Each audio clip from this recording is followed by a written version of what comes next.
내 마음에 성령 충만함이 가득하시기 바라겠습니다. 오늘 말씀은 로마서 9장 33절 말씀입니다. 기록된 바 보라 내가 걸림돌과 거치는 바위를 시온에 두노니 그를 믿는 자는 부끄러움을 당하지 아니하리라 함과 같으니라. 아멘. 오늘 말씀의 내용은 예수님은 어떤 사람에게는 정말 좋은 분이지만 또 어떤 사람에게는 정말 좋지 않은 분이 된다는 말씀인데요. 다시 말하면 어떤 사람에게는 영원한 복이 되지만 어떤 사람에게는 영원한 화가 된다는 말씀입니다. 그래서 오늘은 예수님이 어떤 사람에게 영원한 복이 되시는지를 먼저 살펴보면서 또 어떤 사람에게는 영원한 화가 되시는지를 생각하면서 말씀의 은혜를 나누겠습니다. 자, 어떤 사람에게 예수님이 영원한 복이 되시는 걸까요? 첫 번째는 마음이 정직한 사람이다라는 겁니다. 시편 7편 10절 읽습니다. 나의 방패는 마음이 정직한 자를 구원하시는 하나님께 있도다. 무슨 말입니까? 마음이 정직하다면 하나님이 그 사람에게 방패가 되신다는 말씀인데요. 방패의 의미는 편이 되어주신다, 보호자가 되신다 이런 의미죠. 그런데 하나님은 어떤 분입니까? 영원하신 분이시다라는 거고요. 그러므로 마음이 정직하다면 영원한 편이 되어주시고 영원한 보호자가 되어주시는 영원한 복을 받는다라는 겁니다. 자, 그런데 마음이 정직하다는 건 어떤 의미입니까? 마음을 있는 그대로 하나님께 고백할 줄 아는 걸 의미합니다. 우리 마음은 죄가 많은데 죄가 많은 걸 그대로 고백하는 건 쉽지 않습니다. 부끄러운 일입니다. 그런데 정직한 마음은 죄가 있는 그대로 항상 하나님께 그대로 드러내놓고 고백하는 마음이다라는 것이죠. 그러면 하나님은 그걸 정직하게 보시고 그 모든 죄를 깨끗하게 해결해 주신다라는 겁니다. 요한일서 1장 8절 9절 만일 우리가 죄가 없다고 말하면 스스로 속이고 또 진리가 우리 속에 있지 아니할 것이요 만일 우리가 우리 죄를 자백하면 그는 미쁘시고 의로우사 우리 죄를 사하시며 우리를 모든 불의에서 깨끗하게 하실 것이요. 이게 무슨 내용이냐면 마음에 죄가 있지만 그대로 고백만 하면 하나님이 깨끗하게 하신다고 약속하는 말씀입니다. 자, 그리고 우리가 알아야 할 게 뭐냐면 우리 마음을 하나님은 고백하기 전에 이미 다 알고 계신다라는 겁니다. 그런데도 마음이 정직하지 않은 사람들이 있는데 그 사람들은 어떤 모습입니까? 자꾸만 감춘다는 거죠. 하나님 앞에서도 감추려고 그러고 하나님 앞에서 또 드러내지 않으려고 인정하지 않으려고 하는 마음이라는 겁니다. 이런 마음이 정직하지 않은 마음이라는 건데 그러면 하나님도 인격적인 분이시라 이미 다 알고 있는데도 감추려고 하는 사람에게 은혜를 주시지 않는다라는 겁니다. 그러니까 하나님의 영원한 은혜를 못 받게 된다라는 것이죠. 여러분, 마음이 정직하지 않은 건 왜 그러냐면 하나님 앞에서도 감추려고 하는 거고 죄와 탐욕 이것을 자기의 존재가 그런 존재라는 걸 인정할 줄 모르는 그런 마음 때문이다라는 겁니다. 자, 결론적으로 말씀드려서 어떤 것이든지 우리 주 예수님께 있는 그대로 다 고백하고 다 드러내놓고 예수님의 은혜와 자비를 구하시는 겁니다. 긍휼을 구하고 죄사함을 구하고 은혜를 구하는 심령. 자, 이런 심령이 하나님은 정직한 마음이다 이렇게 보시고 마르지 않는 영원한 은혜를 주신다는 것을 꼭 믿고 매 순간마다 마음을 편안하게 하고 예수님께 그대로 고백하는 삶이 되시기를 바라겠습니다. 자, 두 번째로 가보겠습니다. 어떤 사람이 영원한 복을 받는 사람일까요? 두 번째는 마음이 겸손한 사람이다. 첫 번째는 마음이 정직한 사람, 두 번째는 마음이 겸손한 사람이다 라는 겁니다. 영원한 복을 받는 사람들이 마음이 겸손한 사람인데 야고보서 4장 6절 읽겠습니다. 그러나 더 큰 은혜를 주시나니 그러므로 일러스되 하나님이 교만한 자를 물리치시고 겸손한 자에게 은혜를 주신다 하였느니라. 저기 보면 교만한 사람, 겸손한 사람 이렇게 나오는데 교만과 겸손의 차이는 무엇일까요? 하나님을 의지하느냐 아니면 자기 힘을 의지하느냐. 하나님을 의지하면 겸손이고 자기 힘을 의지하면 교만이 된다라는 겁니다. 그런데 하나님은 하나님을 의지하는 사람에게는 언제든지 도움을 주신다고 약속한다라는 거죠. 예레미야 33장 3절 읽습니다. 너는 내게 부르짖으라 내가 내게 응답하겠고 내가 알지 못하는 크고 은밀한 일을 내게 보이리라. 하나님이 당부하시는 말씀인데 어떤 분위기입니까? 기도를 해라. 기도만 하면 반드시 도와주겠다. 그러니까 이제 어떤 뉘앙스입니까? 나를 의지해라. 너 혼자 하려고 하지 말고 나를 의지해라. 하나님을 의지해라. 이게 바로 겸손한 마음이라는 거죠. 그 마음을 낮추고 나를 의지하면 반드시 도와준다. 이렇게 되는 겁니다.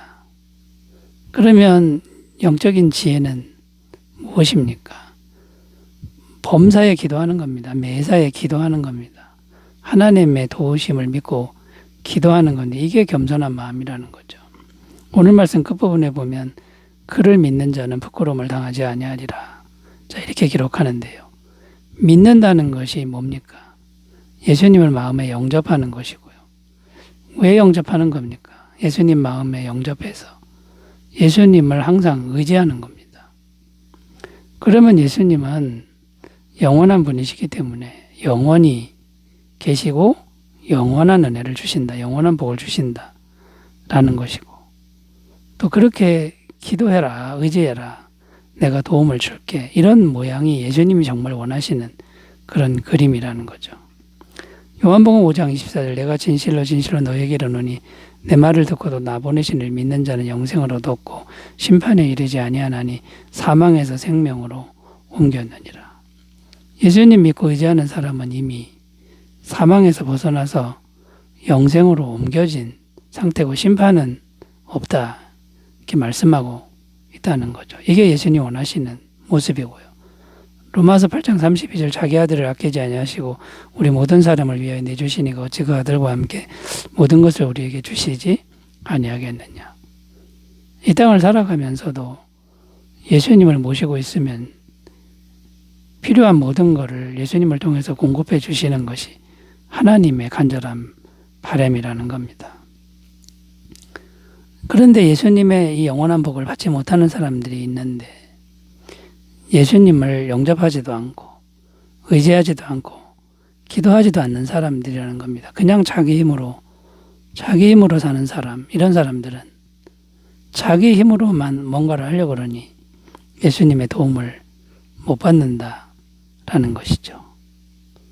자기 힘으로 사는 것이기 때문에 영원하지도 않고 또 능력도 없다는 겁니다.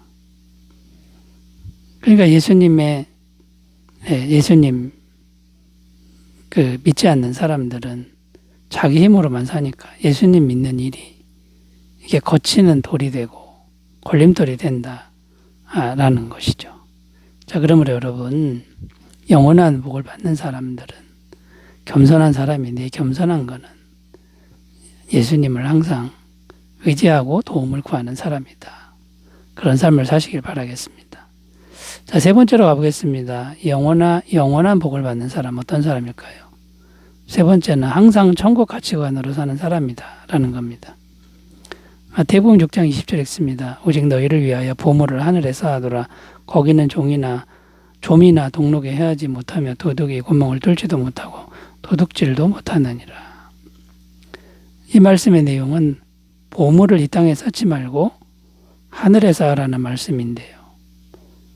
이 땅에서 하는 일이 이 땅에서만 가치 있는 그 일을 하지 말고 천국에서 가치 있는 일이 되게 하라는 말씀입니다.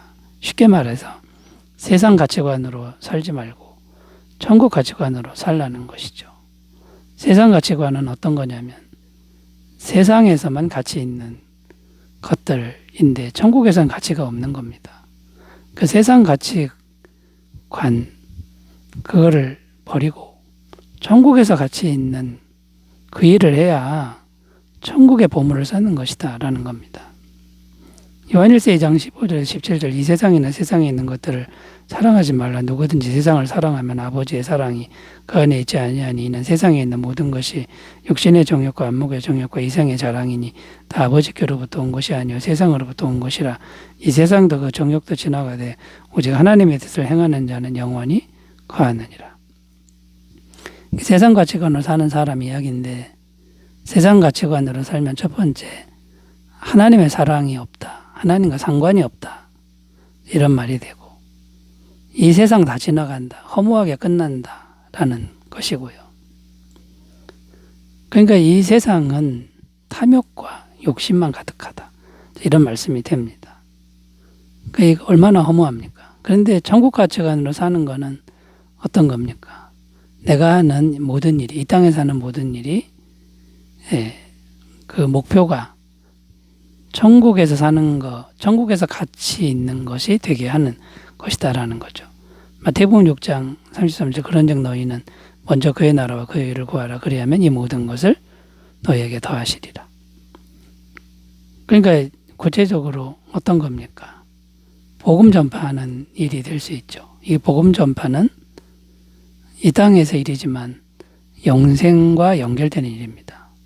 영원한 생명을 얻게 하는 일이다라는 거죠. 그러니까 이 땅에서 우리가 힘써야 할 것은 늘 생명의 복음을 전하는 일이다라는 거고 또 어떤 일이 있습니까? 예배하고 기도하는 일이다라는 겁니다. 예배 드릴 때 우리가 영원하신 하나님을 심령에 모시는 거죠. 기도할 때 성령님과 함께하는 겁니다. 영원히 계시는 하나님, 죽은 후에도 천국에 계신 하나님과 이 땅에서 계속 연결된 삶을 사는 것이 그게 바로 천국 가치관으로 사는 삶이다 라는 겁니다. 자, 여러분 영원히 복받는 길을 잘 선택해서 잘 분별해서 가시기를 바라겠습니다. 기도합니다. 하나님 아버지, 우리가 항상 겸손하여 영원한 복을 받게 하옵소서. 예수님의 이름으로 기도드립니다. 아멘.